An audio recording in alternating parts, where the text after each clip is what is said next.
கரூர் கூட்ட நெரிசலில் உயிரிழந்தோரின் குடும்பத்தினருக்கு அரசு வேலை வழங்கியதை வரவேற்றுள்ள பாமக தலைவர் அன்புமணி ராமதாஸ், கடந்த 1987ஆம் ஆண்டு வன்னியர் இடஒதுக்கீட்டுக்காக போராடி போலீசாரால் சுட்டுக் கொல்லப்பட்ட 25 பேரின் வாரிசுகளுக்கும் அரசு வேலை வழங்க வேண்டும் என்று வலியுறுத்தியுள்ளார். கூடுதல் விவரங்களை வழங்குகிறார் செய்தியாளர் ராஜகுமரன். வணக்கம். இடஒதுக்கீட்டு போராட்டத்தில் உயிர் நீத்தோரின் வாரிசுகளுக்கும் அரசு வேலை வழங்க வேண்டும் என்று அன்புமணி வலியுறுத்தியுள்ளார். கூடுதல் விவரங்கள் என்ன?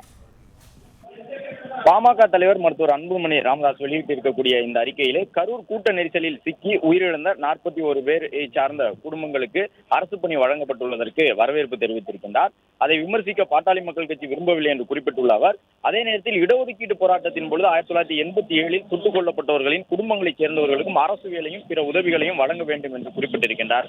1987 செப்டம்பர் 17ஆம் தேதி வன்னியர் சங்கத்தின் சார்பிலே தமிழகத்தில் உள்ள அனைத்து சமூகங்களுக்கும் அவர்களுடைய மக்கள் தொகைக்கு ஏற்ப இடஒதுக்கீடு வழங்கப்பட வேண்டும் என்று போராட்டத்தில் ஈடுபட்டு 21 பேர் சுட்டுக் கொல்லப்பட்டார்கள். மேலும் காவல்துறை தாக்குதலிலே 4 பேர் இறந்து மொத்தமாக 25 பேர் உயிரிழந்திருந்தார்கள் என்பதை குறிப்பிட்டு காட்டியிருக்கக்கூடிய அன்புமணி ராமதாஸ், இடஒதுக்கீடு போராட்டத்தில் கொல்லப்பட்டவர்களின் குடும்பங்கள் இன்றளவும் வாழ்வாதாரமின்றி வாடி வருகின்றார்கள். ஆனால் வன்னியர் சங்கம் நடத்திய அந்த போராட்டத்தால் 115 சமூகங்களைச் சேர்ந்த லட்சக்கணக்கான குடும்பங்கள் பயனடைந்திருக்கின்றார்கள் என்பதையும் சுட்டிக்காட்டியிருக்கின்றார்.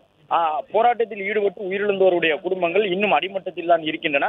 பிறரை வாழ வைத்து அவர்களை தமிழக அரசு வாழ வைக்க வேண்டும். கரூர் கூட்ட நெரிசலில் சிக்கி உயிரிழந்தோர் குடும்பங்களுக்கு அரசு வேலை வழங்கப்பட்டதை போன்று 1987 இடஒதுக்கீடு போராட்டத்தின் போது காவல்துறையின் துப்பாக்கி சூட்டில் கொல்லப்பட்டோர் குடும்பங்களைச் சேர்ந்தவர்களுக்கும் உடனடியாக அரசு வேலை வழங்கப்பட வேண்டும் என முதலமைச்சர் வலியுறுத்தியுள்ளார்.